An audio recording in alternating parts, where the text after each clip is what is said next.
23 மாநில போலீசாரால் தேடப்பட்டு வந்த இணைய வழி மோசடி மன்னர்கள் 2 பேர் தற்பொழுது அதிரடியாக கைது செய்யப்பட்டிருக்கின்றனர் புதுச்சேரி போலீசாரால்.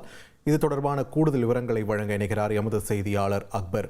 அக்பர், வணக்கம். இந்த கைது செய்யப்பட்டிருக்கக்கூடிய 2 மோசடி மன்னர்கள், அவங்களுடைய பின்னணி என்ன, என்னென்ன மாதிரியான மோசடிகள் அவங்க ஈடுபட்டாங்க, எப்படி இப்போ தற்போதைய சூழலில் அவங்க புதுச்சேரி போலீசாரால் கைது செய்யப்பட்டாங்க, இதன் முழு பின்னணியும் பதிவு பண்ணுங்க. வணக்கம். புதுச்சேரியை சேர்ந்த மகேஷ்குமார் என்பவருக்கு தனியார் நிறுவனத்தில் ஆன்லைன் மூலம் பகுதி நேர டைப்பிங் பணி கிடைத்துள்ளதாக அவரது செல்போன் எண்ணிற்கு குறுந்தகவல் வந்துள்ளது.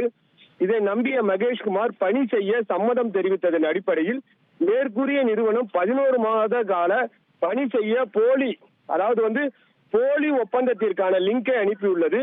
அந்த லிங்க் மூலம் 11 மாதம் தொடர்ந்து பணி செய்து முடித்த நிலையில் அந்த நிறுவனம் குறிப்பிட்ட காலத்தில் வேலையை செய்து முடிக்கவில்லை என கூறி மகேஷ்குமார் மீது வழக்கு பதிவு செய்ய உள்ளதாக மிரட்டி 4,68,000 பணத்தை பறித்துள்ளது. இது குறித்து மகேஷ்குமார் புதுச்சேரி சைபர் கிரைம் காவல் நிலையத்தில் அளித்த புகாரின் பேரில் போலீசார் வழக்கு பதிவு செய்து தனிப்படை அமைத்து இணைய வழி மோசடி நபர்களை தேடி வந்தனர்.